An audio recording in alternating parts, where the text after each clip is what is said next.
Hey everyone, this is Philip Kowalski from exablock.net, and today is part 1 of my series, the 23 most important formulas and functions in Microsoft Excel, the offset formula.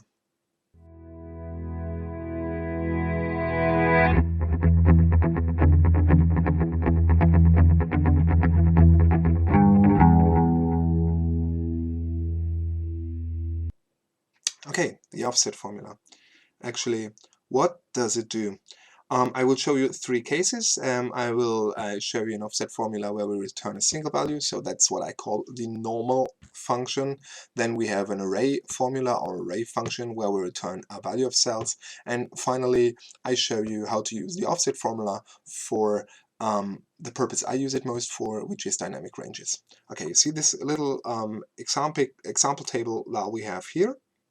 So first of all, let me showcase the basic use of offset here for you. So it's equal sign, offset, and then we start with reference. So it returns in the end a value starting from a reference and then shifting the cells as determined by the further arguments of the function. So in this case, we start here. Cell J12. What I'd like to return, or maybe I should just show you first what I'd like to return. I'd like to return this value here. So function goes like offset. We start with, in the top left corner, category. So I fix it with cell reference. And then we need to go down 2 rows. So here's a 2. And we need to go 2 columns to the right, 1, 2, to get this number. Again, a 2. I leave out the optional arguments height and width here. So you see, now this should return 194, the value from cell L14. And it does. You just press F2, you see it starts here, goes down 2 rows below, and then 2 columns to the right, and there is 194. Okay, next use of this formula is to return a range of values. Therefore, we'd like to return this range of values here, so I mark it again. And if I would like to return this range of value, which consists of 8 cells, I need to mark 8 cells here in Excel as well. So I press F2, equals offset. So again, we start here, the top left corner of the table, fix it with cell reference. Then we go down 1, 2, 3, 4 rows and 1 column to the right, as you can see here. The height will be 2, 1, 2 for D and E, and the width will be 4 for values A to D, 4. And now it is important to enter it, as it is an array formula, with Control-Shift-Enter. Voila, there you have it. Exactly the same values returned through an array. You can see the array indicated formula here, or array indication, by this parentheses, these special parentheses. I'm currently missing its name.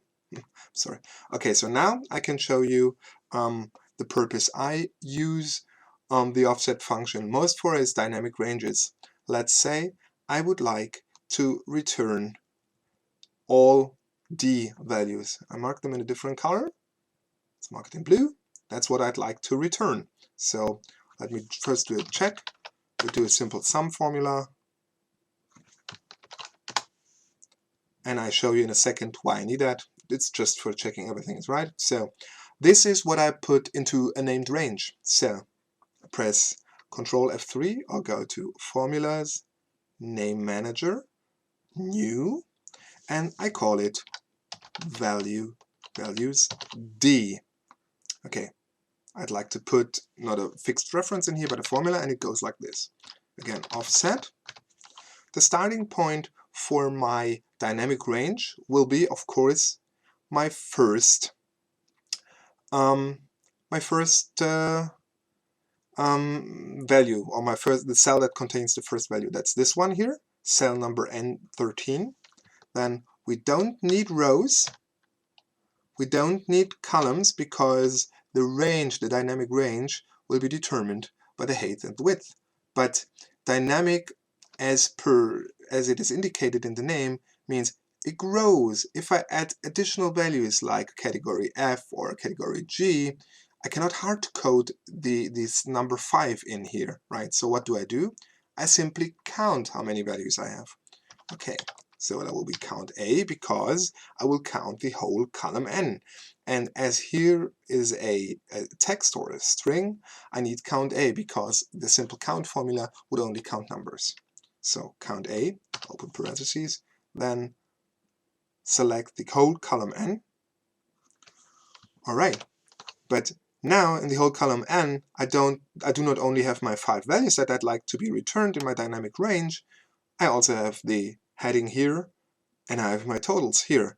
So the return of this part will be 7, but that's not what I want. I don't want it to be 7 high, I want it to be 5 high.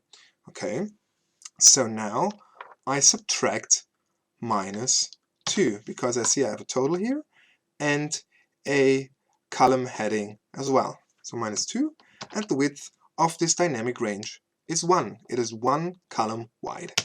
Okay, closing parentheses, click OK.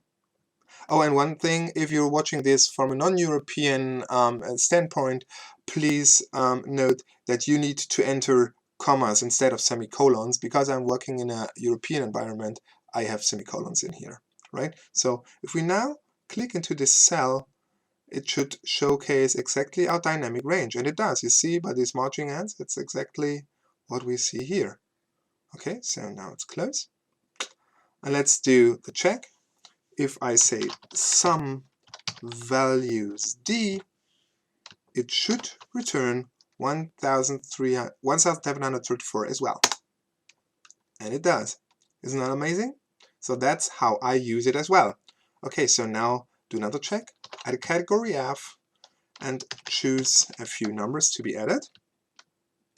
So we use the rand between function for this, 100 and let's say 488. Boom.